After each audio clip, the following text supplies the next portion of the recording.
Good evening everyone.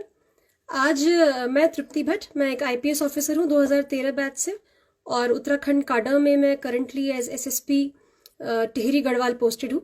आज का जो सेशन है यूपीएससी की गाइडेंस को रिलेटेड और जो अपकमिंग यूपीएससी एग्जामिनेशन है उसमें आपकी स्ट्रेटजी किस तरह से आपको अपनी तैयारी करनी चाहिए, जो आपकी मोटिवेशन लेवल को हाई कर सके, आप कंसिस्टेंटली बेहतर तरीके से अपनी रिविजन्स, अपने मॉक टेस्ट, अपनी प्रिपरेशन स्ट्रेटजी को स्ट्रॉन्ग कर सकें और एक स्ट्रेस फ्री इन्वायरमेंट में एक कॉम्पिटिटिव एग्जामिनेशन की utmost high level of preparation को कैसे आप अचीव कर पाएंगे कम समय में। तो एक बहुत कंसाइज स्ट्रैटेजी मैं आपको देना चाहूंगी, क्योंकि जो मेरा अपना मानना है कि यूपीएससी की प्रिपरेशन में पहले आपको मेंस की तैयारी करना बहुत ज़रूरी है और उसके बाद आप प्रीलिम्स की तैयारी को बेहतर तरीके से कर पाते हैं।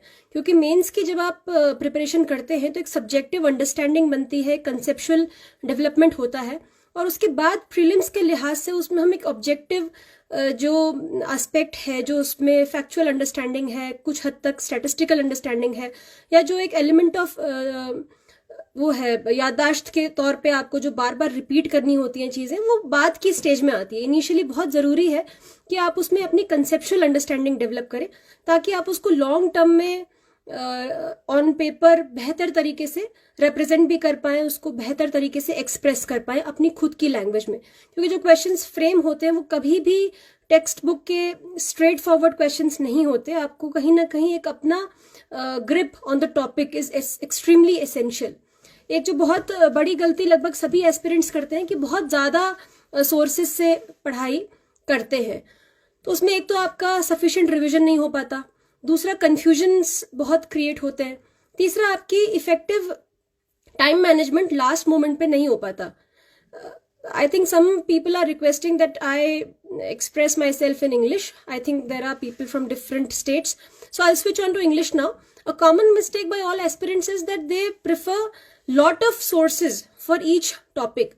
So I would advise to limit your sources to those textbooks or notes or material which is most in sync with the UPSC syllabus, and focus on revision and repeated understanding and making notes and repeated revisit of the same source rather than referring to 15 different sources 2 times. I would rather say refer 5 different sources 6 or 7 times. That will create a deeper understanding.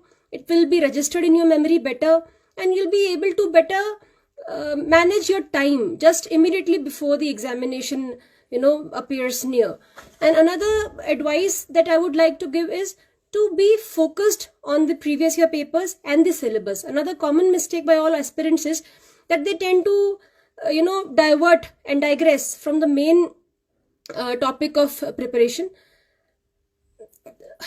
I think now people are requesting in Hindi. So the problem with both approaches is that UPSC largely is about something of everything and everything of something. I would repeat, something of everything and everything of something. कुछ topic ऐसे होंगे जिसमें आपको सब कुछ बहुत गहराई से पढ़ना पड़ेगा, लेकिन सभी टॉपिक्स के बारे में एक ब्रॉड अंडरस्टैंडिंग आपको होनी बहुत ज़रूरी है। तो आपको ये समझना बहुत आवश्यक है कि कौन से एरियाज पिछले साल के पेपर में या सिलेबस के लिहाज से अधिक इम्पोर्टेंट है और कौन से एरियाज ऐसे हैं जिसमें आप एक बेसिक अंडरस्टैंडिंग के बल पे आगे बढ़ सकते हैं। तो something of everything and everything of something, ये बहुत ज़रूरी है। अदरवाइज इतना ज़्यादा अंबार आपके रीडिंग मटेरियल का लग जाएगा, स्पेशली करंट अफेयर्स में, कि आप उसे बिल्कुल भी मैनेज नहीं कर पाएंगे। तीसरा जो इम्पोर्टेंट मैं आपको एडवाइस देना चाहूँगी, नोट्स बनाने के लिए। कई लोगों को लगता है कि बहुत घंटे पढ़ना पड़ता है या 18 घंटे पढ़ाई करनी पड़ती है, 16 घंटे पढ़ाई करनी पड़ती है। ऐसा कोई रूल नहीं है। मैं अगर अपनी स्वयं की अनुभव शेयर करूं तो मैं ऑलरेडी एनटीपीसी में I was a working professional and I prepared along with job. तो मैं दिन का 4 घंटा करीब डेली पढ़ती थी, लेकिन रिलीजियसली 4 घंटे पढ़ती थी, 4 से 5 घंटे, 2 घंटे सुबह, 2-3 घंटे शाम। और कंसिस्टेंसी बहुत ज़रूरी है। ऐसा नहीं होना चाहिए कि एक दिन आपने 10 घंटे पढ़ाई कर ली और अगले दिन आपने फिर ब्रेक ले लिया 3 दिन तक, तो उसका कोई फ़ायदा नहीं है। आपका डिसिप्लिन, आपकी कंसिस्टेंसी इसमें बहुत अधिक ज़रूरी हो जाती है। और रिविजन, जो भी आप पढ़ रहे हैं उसको रजिस्टर आपके माइंड में होना बहुत ही जरूरी है, तभी आप उसका एग्जामिनेशन पॉइंट ऑफ व्यू से in terms of conversion two marks, आप जो भी पढ़ते हैं आपको फोकस होना चाहिए आपके आउटपुट पे, कन्वर्जन टू मार्क्स। अगर आप कोई टॉपिक पढ़ रहे हैं तो उसके आप बुलेट पॉइंट्स बना लीजिए, लास्ट ईयर में कोई क्वेश्चन उससे पूछा गया है तो उसमें मार्क कर लीजिए।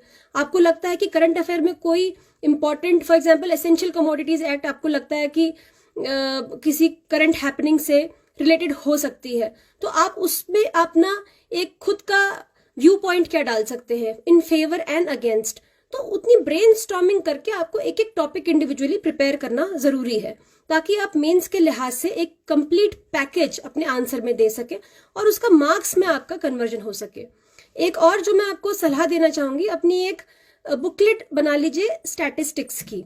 तो उसमें जो डेटा है, चाहे एग्रीकल्चर का हो, चाहे इंडस्ट्रीज का हो, चाहे जीडीपी की ग्रोथ रेट हो, चाहे आपका कुछ भी अपकमिंग डेटा आपकी इकोनॉमिक सर्वे का या ईयरबुक का, या एक कंपैरेटिव एनालिसिस पिछले 5 सालों में इतने परसेंटेज की ग्रोथ हुई इस सेक्टर में, या कुछ बहुत shocking statistical fact, for example national crime records bureau में कई बार क्राइम अगेंस्ट वुमेन के काफी स्ट्रांग डेटा हमें मिल जाते हैं। तो उस बुकलेट में एक साथ आप कंपाइल कर लीजिए और उसको जरूर रेफर कीजिए। ये आपके मार्क्स को मल्टीप्लाई करने में हेल्पफुल होगी, क्योंकि आपके आंसर को एक ऑथेंटिसिटी मिल जाती है विद स्टैटिस्टिक्स।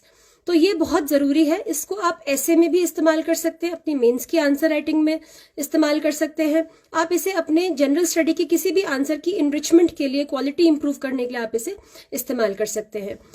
कोचिंग्स को लेके जो क्वेरी कई बार रहती है कि क्या कोचिंग जरूरी है या जरूरी नहीं है, मैं बार बार कहना चाहूंगी कोई एक फिक्स्ड रूल यूपीएससी के लिए नहीं है। लोग कोचिंग के बाद भी सिलेक्ट नहीं होते, लोग बिना कोचिंग के भी सिलेक्ट होते हैं। There are every sort of examples. लोग फर्स्ट अटेम्प्ट में भी निकलते हैं, लास्ट में भी निकलते हैं, हर तरह के ऑप्शनल से सिलेक्ट होते हैं।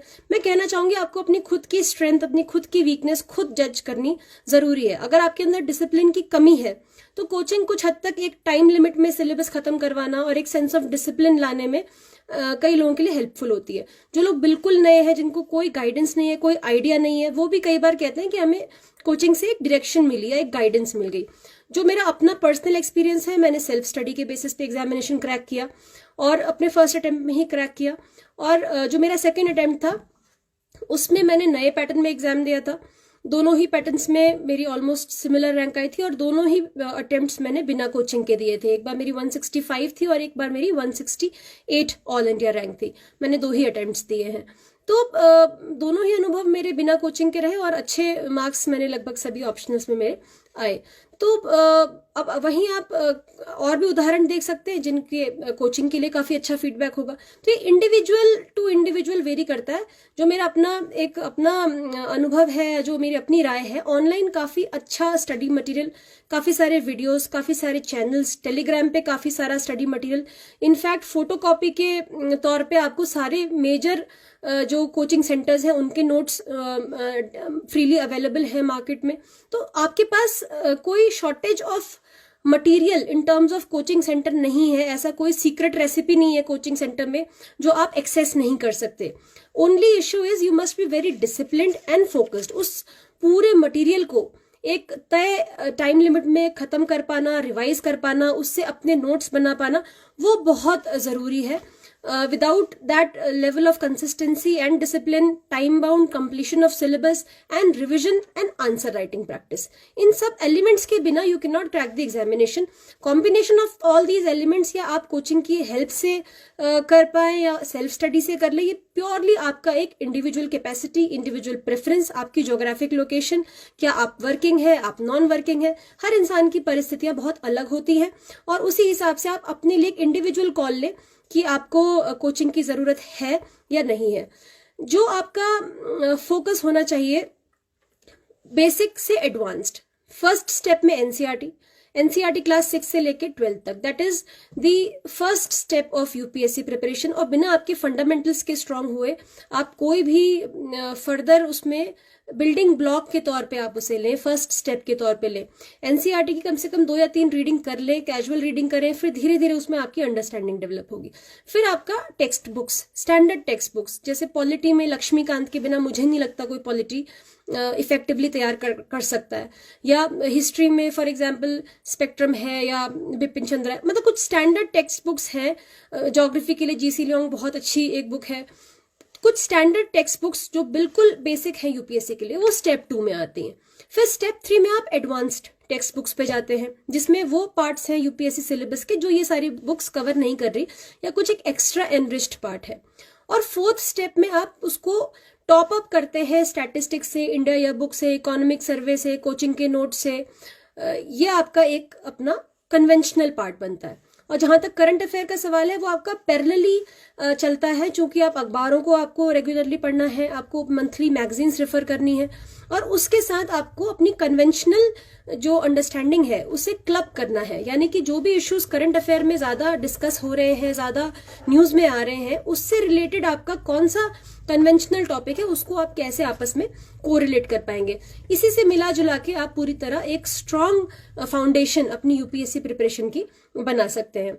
आंसर राइटिंग के लिए आप चाहे तो किसी प्रकार की टेस्ट सीरीज ज्वाइन कर ले, या आपका कोई पीयर ग्रुप हो, या बहुत सारी ऑनलाइन फोरम्स हैं जिसमें वो डेली क्वेश्चंस पूछते हैं और सभी लोग अपने आंसर्स देते हैं। उससे फायदा ये है कि अपने पीयर ग्रुप से आप कंपेयर कर सकते हैं, बाकी लोगों के आंसर्स पढ़ें, अपने खुद के आंसर्स पढ़ें, और देखें कि आप उसमें क्या वैल्यू एडिशन बेहतर तरीके से कर सकते थे। तो उससे आपकी कहीं ना कहीं एक कॉम्पिटिटिव स्पिरिट डेवलप होगा, आपकी आंसर राइटिंग बेटर हो पाएगी, और उसके साथ साथ आपको ज्यादा एक अपग्रेडेशन होगा कि करंट अफेयर्स में कौन से टॉपिक आजकल इंपॉर्टेंट चल रहे हैं। और एक जहां तक डिसिप्लिन की, सेल्फ स्टडी की और कोचिंग की बातें हो रही हैं, मैं एम्फेसाइज करना चाहूंगी repeatedly on importance of fixing your targets. आपके डेली टारगेट्स, आपके वीकली टारगेट्स, आपके मंथली टारगेट्स फिक्स्ड होने चाहिए, और उसके हिसाब से आपका एक एक्शन प्लान डेवलप्ड होना चाहिए। फॉर एग्जाम्पल, अगर मैं एम कर रही हूं कि मुझे 2023 में यूपीएससी क्वालिफाई करना है, तो 2022 दिसंबर तक मेरा कम से कम मेंस का सिलेबस पूरा हो जाना चाहिए, और मुझे एग्रेसिवली प्रीलिम्स की तैयारी करनी चाहिए। एंड फॉर दैट, उससे पहले के 1 साल में मेरी पूरी स्ट्रेटजी बनके एक मंथली फिक्सेशन कि मुझे इतने समय में एनसीईआरटी खत्म करनी है, इतने समय में basic text books, advance text books and the enrichment material. तो step by step, and then revision of course and answer writing, plus parallelly your current affairs and preliminary examination preparation. तो आपका पूरा एक ब्लूप्रिंट बना के आप उसको execute करें, तो आप एक कम समय में अपने टारगेट को अचीव कर पाएंगे। क्योंकि एक सेंस ऑफ वेगनेस, एक बहुत विशालता लगती है सिलेबस में, सब कुछ लगता है सिलेबस में है, और हमें एक फीलिंग आती है कि हम कुछ भी नहीं कर रहे, या एक सेंस ऑफ अकम्पलिशमेंट हमें नहीं आता, एक सेंस ऑफ प्रिपेयर्डनेस, एक सेंस ऑफ कॉन्फिडेंस हम डेवलप नहीं कर पाते। वो तभी हो पाएगा अगर आप अपनी तैयारी बहुत फोकस से करेंगे, सिलेबस ओरिएंटेड रहेंगे, लास्ट ईयर के पेपर से ओरिएंटेड रहेंगे, और करंट अफेयर ओरिएंटेड रहेंगे। इन सभी के कॉम्बिनेशन से, और जो आपका, मैंने बार बार मैं रिपीट कर रही हूँ, progressive approach from basic to complicated, from NCERTs till your answer writing and mock test, and time duration, वो सभी आप जब एक इंटीग्रेटेड अप्रोच के साथ अपनी स्ट्रेटजी में मिलाएंगे, तभी आपको उसके बेहतर रिजल्ट्स मिल पाएंगे। और कभी भी एक नेगेटिव माइंडसेट से तैयारी ना करें कि इस अटेम्प्ट में बस मेरा प्रीलिम्स हो जाए तो बहुत बड़ी बात है, या मैं तो बस एक्सपीरियंस के लिए एग्जाम दे रहा हूँ। Don't waste your years. UPSC का एक एक अटेम्प्ट आपका बहुत लंबा समय लेता है, तो जो भी आप अपना लक्ष्य निर्धारित करें उसको अपना 100% दें, अपना संपूर्ण दें, और किसी भी प्रकार की लापरवाही या देख लेते हैं चलेगा, मैं नेक्स्ट अटेम्प्ट सीरियसली दूंगा, इस बार बस ऐसे ही एक्सपीरियंस के लिए दे दो, इस तरह का माइंडसेट ना रखें। Give your 100%, give your best, and give with N outlook of converting it into a rank. मतलब केवल किसी के प्रेशर में आके, या पीयर प्रेशर में आके, या पेरेंट्स के कहने पे फॉर्म भर दिया, इस तरह से आपकी प्रिपरेशन बिल्कुल भी ट्रैक पे नहीं आ पाएगी। आप खुद जब तक सेल्फ मोटिवेटेड नहीं है, सेल्फ डिसिप्लिन नहीं है, जब तक आपके अंदर एक सेंस ऑफ अर्ज नहीं है कि मुझे उस लिस्ट में अपना नाम देखना है, that is the fire that will push you, that will propel you. तो उससे आपकी तैयारी में एक पैशन आएगा, आपकी तैयारी में एक ऊर्जा आएगी, एक एनर्जी के साथ आपको आगे बहुत कंसिस्टेंटली अपने मोटिवेशन लेवल को हाई रखते हुए आपको लंबे समय तक पढ़ाई करनी है। तो केवल किसी के कहने से या just because everybody is filling up forms तो मैं भी फॉर्म भर दूं, तो उसमें हाफ हार्टेड अप्रोच ना रखें। अगर आप यूपीएससी एग्जाम दे रहे हैं तो अपने पूरे कमिटमेंट के साथ, पूरे मोटिवेशन के साथ और पूरी अपनी इच्छा शक्ति के साथ, अपने पूरे प्रयास के साथ इस एग्जाम में दें, और उससे ही आप खुद भी एक सेटिस्फैक्शन फील करेंगे कि मैंने अपना 100% दिया। उसके बाद मैं चूंकि काफ़ी ब्रॉडली आपको सारे पॉइंट्स बता चुकी हूँ।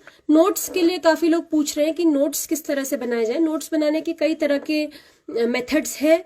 जो बिल्कुल बेसिक कन्वेंशनल अप्रोच है कि आप बुक्स पढ़ें और हैंड रिटन नोट्स बनाएं, लेकिन हर कोई हैंड रिटन नोट्स ना तो बना पाता है, ना हर किसी के पास इतना समय होता है।